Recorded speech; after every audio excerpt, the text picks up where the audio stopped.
आज हम सुनाएंगे आपको मोहन से महात्मा तक का सफ़र। आज हम एक आज़ाद भारत में सांस ले रहे हैं। क्या हम जानते हैं इसके पीछे कितने लोगों ने अपने प्राण न्यौछावर कर दिए, कितने लोगों ने अपनी जानें दी हैं, कितने लोगों ने कितने संघर्ष किए हैं। इनमें से एक हैं हमारे महात्मा गांधी यानी कि बापू।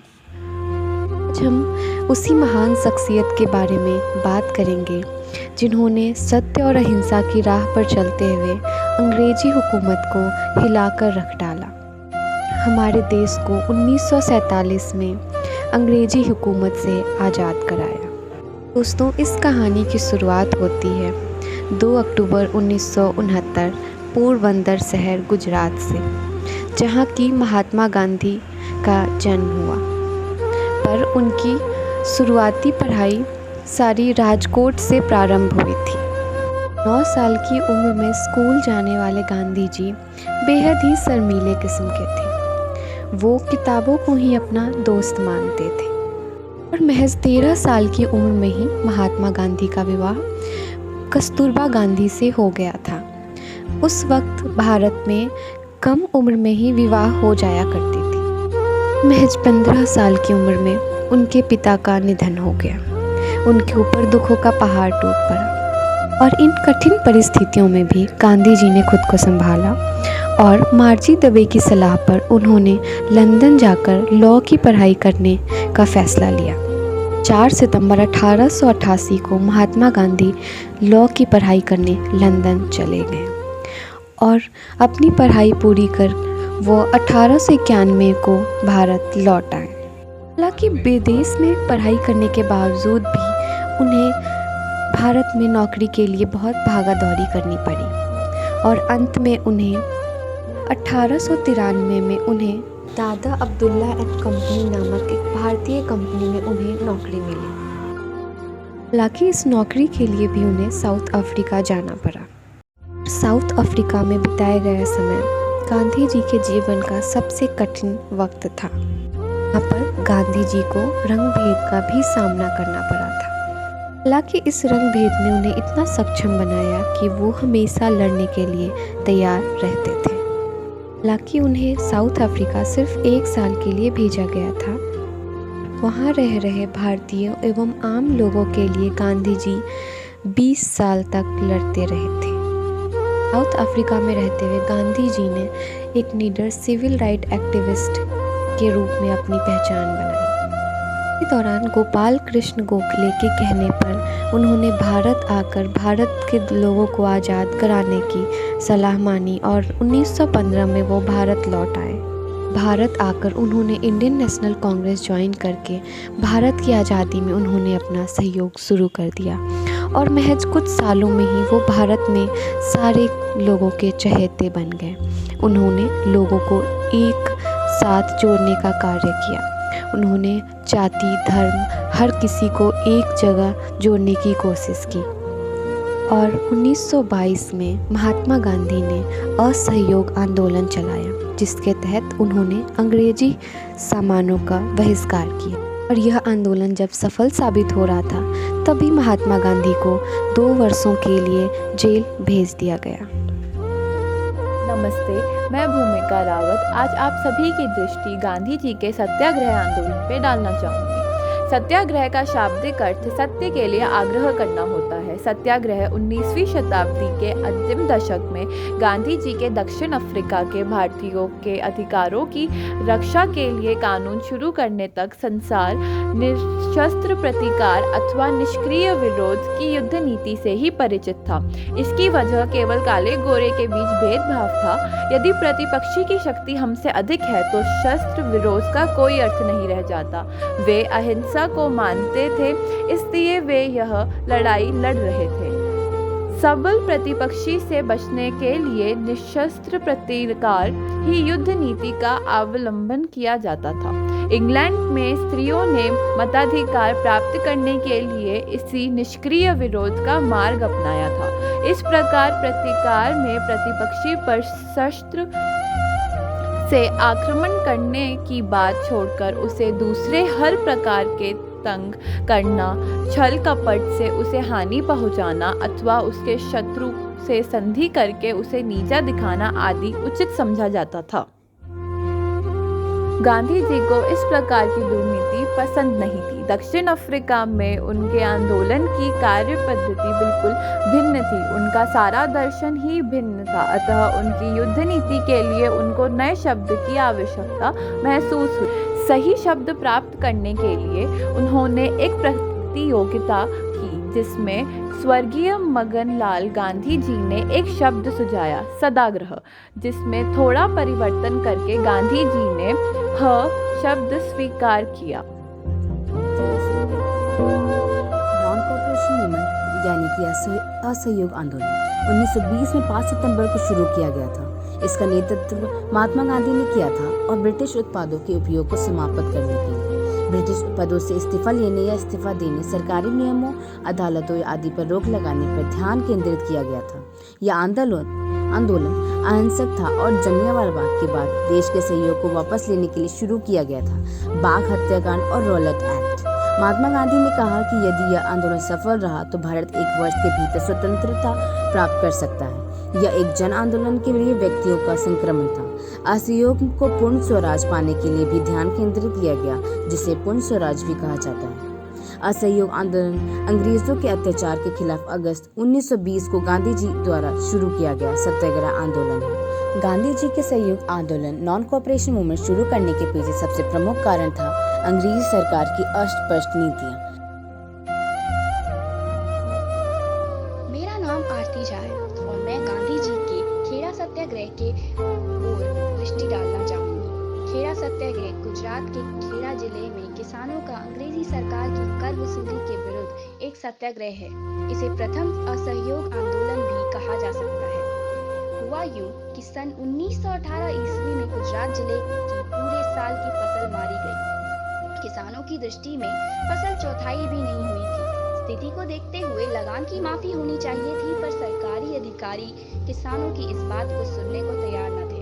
किसानों की जब सारी प्रार्थनाएं निष्फल हो गईं, तब महात्मा गांधी ने उन्हें सत्याग्रह करने की सलाह दी और लोगों को सर्वसेवक और कार्यकर्ता बनने की अपील की। गांधी जी की इस अपील पर वल्लभ भाई पटेल अपनी खांसी चलती हुई वकालत छोड़ सामने आए।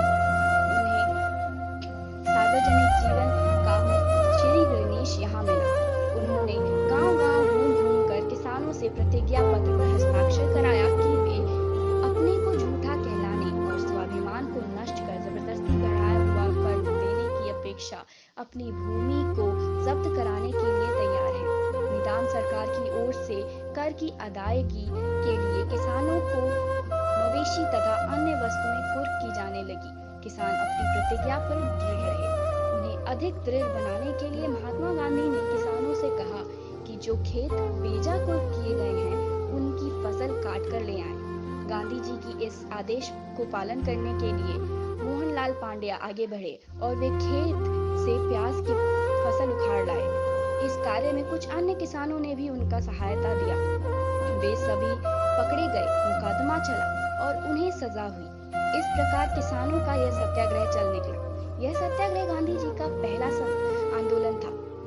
सरकार को अपनी भूल का अनुभव हुआ और वह उसे खुलकर स्वीकार नहीं कर सकते थे, अतः उसने बिना कोई सार्वजनिक घोषणा किए ही गरीब किसानों से लगान की वसूली बंद कर दी।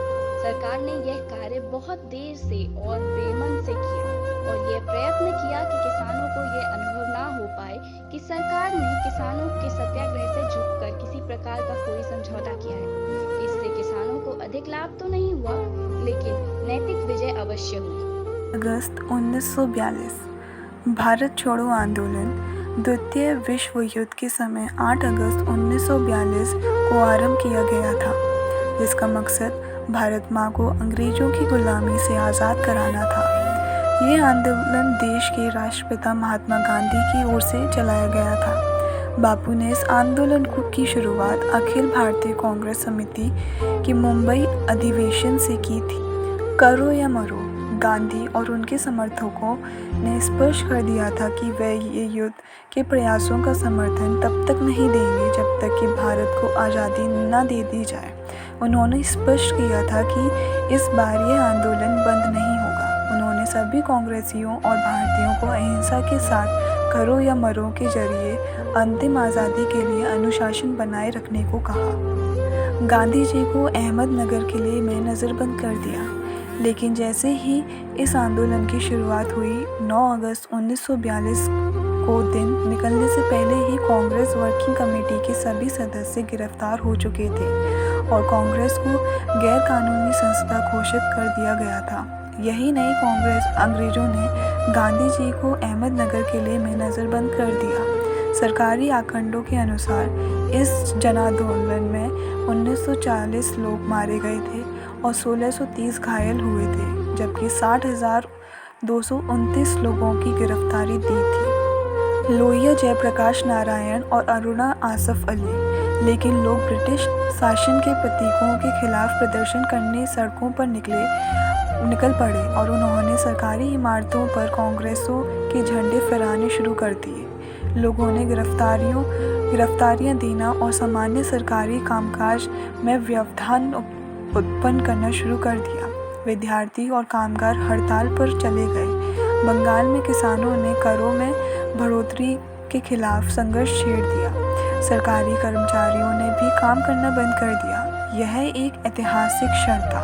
भारत छोड़ो आंदोलन के दौरान ही डॉक्टर राम मनोहर लोहिया, जयप्रकाश नारायण और अरुणा आसफ अली जैसे नेता उभर कर सामने आए। अगस्त क्रांति सन 1857 के पश्चात देश की आज़ादी के लिए चलाए जाने वाले सभी आंदोलनों में से सन 1942 का भारत छोड़ो आंदोलन सबसे विशाल और सबसे तीव्र आंदोलन साबित हुआ, जिसके कारण भारत में ब्रिटिश राज की नींव पूरी तरह से हिल गई थी। आंदोलन का ऐलान करते वक्त गांधी जी ने कहा था, मैंने कांग्रेस को बाजी पर लगा दिया। यह जो लड़ाई छिड़ रही है वह एक सामूहिक लड़ाई है। सन 1942 का भारत छोड़ो आंदोलन भारत के इतिहास में अगस्त क्रांति के नाम से भी जाना जाता रहा।